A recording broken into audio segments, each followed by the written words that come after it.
ಹೋಗಿದ್ದ ಪತಿ ಮುಂಜಾನೆ ತೋಟಕ್ಕೆ ಹೋಗುವ ಅವಸರದಲ್ಲಿ ಊಟದ ಕ್ಯಾರಿಯರ್ನ ಬಿಟ್ಟು ಹೋಗಿದ್ದಾರೆ. ಅದಕ್ಕೆ ಕೊಡಲು ಹೊರಟಿದ್ದೆ. ದಾರಿಯಲ್ಲಿ ಹೋಗ್ತಾ ಇರೋ ನನ್ನನ್ನು ಯಾಕೆ ತಡೆದಿರಲಿಲ್ಲ ಸುದ್ರಿ? ಕವಿತಾ, ನಮ್ಮ ಮನೆಯ ಸಂಸಾರದ ಸತ್ಯ ಕಥೆಯನ್ನು ನಿನ್ನ ಮುಂದೆ ಬಿಚ್ಚಿ ಹೇಳುತ್ತೇನೆ. ಚೊಕ್ಕ ಮನಸ್ಸಿಂದ ಸತ್ಯ ಕಥೆಯನ್ನು ನಿನ್ನ ಮುಂದೆ ಹೇಳಬೇಕೆಂಬ ಉದ್ದೇಶದಿಂದ ನಿನ್ನನ್ನು ತಡೆದು ನಿಲ್ಲಿಸಿದೆ. ಗೌಡ್ರಿ, ಏನ್ ಹೇಳ್ಬೇಕೆಂದಿರುವಿರಿ? ಮುಚ್ಚು ಮರೆ ಇಲ್ಲದೆ ಬಿಚ್ಚಿ ಹೇಳ್ಬಿಡ್ರಿ. ಬೇಗನೆ ತೋಟಕ್ಕೆ ಹೋಗ್ಬೇಕು. ಮುಚ್ಚು ಮರೆ ಇಲ್ಲದೆ ಸ್ವಚ್ಛ ಮನಸ್ಸಿನಿಂದ ಸತ್ಯ ಕಥೆಯ ಪುರಾಣವನ್ನು ನಿನ್ನ ಮುಂದೆ ಬಿತ್ತರಿಸಿ ಹೇಳುತ್ತೇನೆ. ಸುರೇಶ್, ನಿನ್ನ ಮೈದುನ ಸೂರ್ಯ ಮದುವೆಯಾಗುವ ಕವಿತಾ, ನನ್ನ ಮೈದುನ ಸತಿಯಾಗುವ ಸವಿತಾಳಿಂದ ಏನಾಯ್ತು? ಅವಳಿಂದ ಆ ಸುರೇಶ್ ಮದುವೆ ಆಗುವ ಮುನ್ನ ನಾನೊಂದು ಮುನ್ಸೂಚನೆ ಮುನ್ನೋಡಿನೆಯನ್ನು ಹೇಳುತ್ತೇನೆ. ಹೌದ್ರಿ ಅವರ ನಮ್ಮ ದನಿಯರು ಹೇಳುವುದು ಕರೆ ಐತ್ರಿ. ನಮ್ಮ ಗೌಡ್ರ ಹಾನಿ ಮಾಡಿ ಹೇಳ್ತೇನ್ರಿ.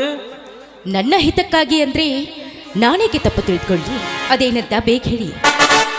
ನೋಡು ಕವಿತಾ, ನಿನ್ನ ಪತಿ ತನಗೆ ತಿಳಿಯಲ್ಲ ತನಗೆ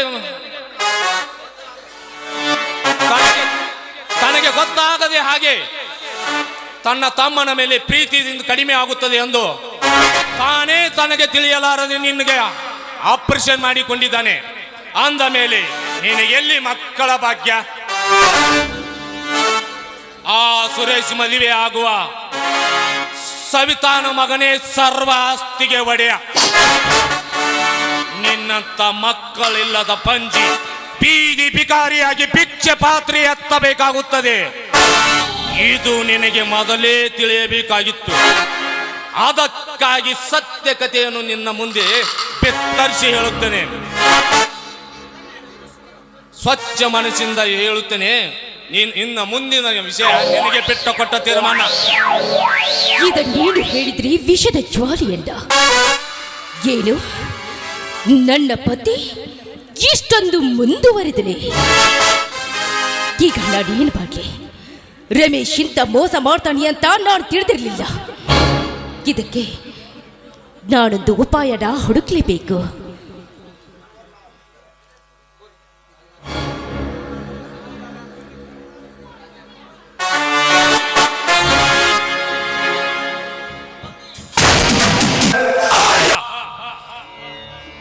ಈ ಕವಿತಾಗೆ ನಾನು ಎಲ್ಲ ತಿಳಿಸಿ ಹೇಳಿದ್ದೇನೆ. ಅವಳಿಗೆ ಎಲ್ಲ ತಿಳಿಸಿ ಹೇಳು ಬಾ.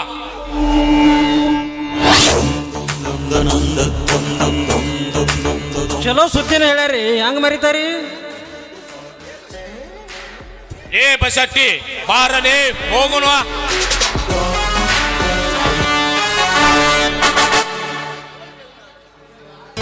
ನೋಡು ಕವಿತವರೇ,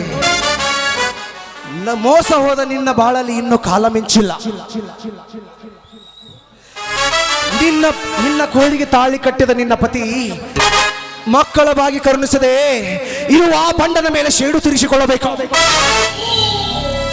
ನಾ ಹೇಳಿದಂಗೆ ಕೇಳಿದ್ರ ಈ ಸರ್ವಾಸ್ತಿಗೆಲ್ಲ ನೀನೇ ಒಡತಿ.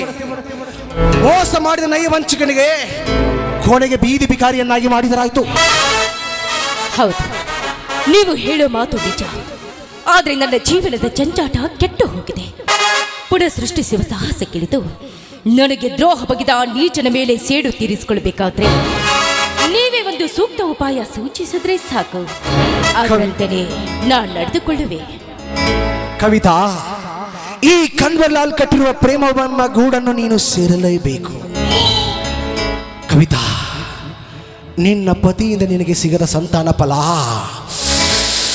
ಈ ಕನ್ವರ್ಲಾಲನ ಸ್ನೇಹ ಬೆಳೆಸಿದ್ರೆ ಸಿಕ್ಕಿತ್ತು.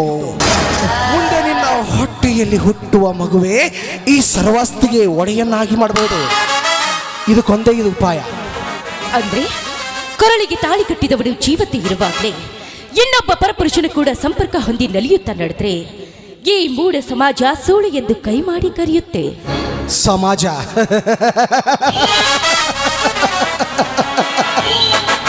ಕವಿತಾ, ಈ ನಿನ್ನ ಸಮಾಜ ಹೇಗಿದೆ ಗೊತ್ತಾ? ನಂಬಿದ ಪತಿ ಪಕ್ಕದಲ್ಲಿದ್ದರೂ ಪರಪುರುಷನ ತೋಳ ತಕ್ಕಿಯಲ್ಲಿ ದಿನ ರಾತ್ರಿ ಶರಗಾಸುವ ಸೂಳೆಯರಷ್ಟಿಲ್ಲ ಈ ನಿನ್ನ ಸಮಾಜದಲ್ಲಿ. ಇನ್ನು ಈ ಸಮಾಜದ ಕಣ್ಣಿಗೆ ಮಣ್ಣೆರಚಿ ಘರತಿ ಎಂಬ ಸೋಗು ಹಾಕಿ ಪರಪುರುಷನ ಕಾಮಕ್ಕಾಗಿ ಚಟ ತೀರಿಸಿಕೊಳ್ಳುವ ಸೂಳೆಯರಷ್ಟಿಲ್ಲ ಈ ನಿನ್ನ ಘರತಿಯ ಸಮಾಜದಲ್ಲಿ. ಇನ್ನು ಹೆಣ್ಣಿಗೆ ಘರತಿಗೆ ಮಕ್ಕಳಿಗೆ ಇಲ್ಲದಿದ್ದಾಗ ಅಣಕಿಸಿ ನಗುತ್ತದೆ ಈ ಸಮಾಜ. ಆದರೆ ಘರತಿ ಎಂಬ ಸೋಗು ಹಾಕಿ ಪರಪುರುಷನ ಸ್ನೇಹ ಪಡೆದು ಆದರದ ಪಿಂಡಕ್ಕೆ ಜನ್ಮ ನೀಡಿದರೆ ಅದೇ ಪತಿ ತನ್ನ ಕಂದಮನೆಂದು ಅಪ್ಪಿ ಮುದ್ದಾಡುತ್ತಾನೆ. ಅದೇ ಬೇರೆಯವರಿಗೆ ಹುಟ್ಟಿದೆ ಅಂತ ಗೊತ್ತಾದ್ರೆ ಕತ್ತಲ್ಲಿರೋ ತಾಳಿ ಕಟ್ಕೊಂಡು ಮನೆಯಿಂದ ಹೊರ ಹಾಕ್ತಾನೆ. ಆ ವಿವೇಕಿಗೇನು ಗೊತ್ತು? ನೋಡು ಸವಿತಾ, ಈ ಬಂಜೆ ಎಂಬ ಪದವನ್ನು ಅಳಕಿಸಿ ನೀನೊಬ್ಬ ಮಗುವಿಗೆ ಹೆತ್ತಮ್ಮನಾದರೆ ನನ್ನ ಬಾಳಲ್ಲಿ ಆಶಾ ಜ್ಯೋತಿ ನೀನಾಗ್ಬೇಕು. ವಿಚಾರ ಮಾಡು. ಕನ್ವರ್ಲಾಲ್, ನೀವು ರುದ್ರೇಗೌಡರ ಅಳಿಯರೆಂದ ಮೇಲೆ ವಿಚಾರ ಮಾಡೋದ್ರಲ್ಲಿ ಏನಿದೆ? ನಿಮ್ಮ ಮಾತು ವೇದವಾಕ್ಯವೆಂದು ತಿಳಿದು ಇನ್ಮುಂದೆ ಈ ಕವಿತಾ ನಿಮ್ಮ ಪಾದ ಈ ಪಂಜರದ ಗಿಳಿಗೆ ಸ್ವತಂತ್ರ ಸ್ಥಾನ ಸಿಕ್ಕಿತು. ಓ, ಪಂಜರದ ಗಿಣಿ. ಪಂಜರದಿಂದ ಗಿಣಿ ಹೊರ ಬಂದು ಈ ಕನ್ವರ್ಲಾಲ್ ಕಟ್ಟಿದ ಸ್ನೇಹವೆಂಬ ಗೂಡನ್ನು ಸೇರಲೇಬೇಕು. ಕವಿತಾ, ನಾ ಹೇಳಿದಂತೆ ಕೇಳಿದೆವು.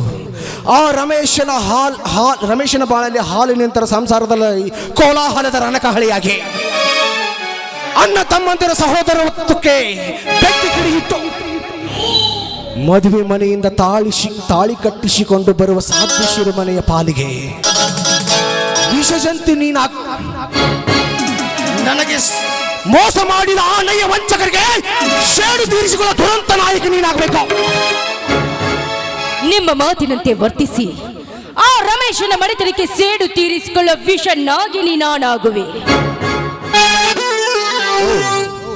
ಓ ಮೈ ಸ್ವೀಟ್ ಹಾರ್ಟ್, ಹೀಗೆ ಮಾತಲ್ಲಿ ಮನೆ ಕಟ್ತೀಯಾ ಇಲ್ಲ ಈ ನಿನ್ನ ಸಿರಿ ಸೌಂದರ್ಯದ ಸುಖವನ್ನು ಕೊಟ್ಟು ರೆಂಬೆ ಕೊಂಬೆಗಳಲ್ಲಿ ಅರಳಿ ನಿಂತ ನಿನ್ನ ತುಟಿಗೆ ಸಿಹಿಯನ್ನು ಮುತ್ತು ಕೊಟ್ಟುತ್ತಾ ಬಳಕೆ ಹೆಜ್ಜೆ ಹಾಕುತ್ತಾ ಈ ರುದ್ರನಾಗನೊಂದಿಗೆ ಹೆಜ್ಜೆ ಹಾಕಿ ಕುಣಿಯೋ. ಕವಿತಾ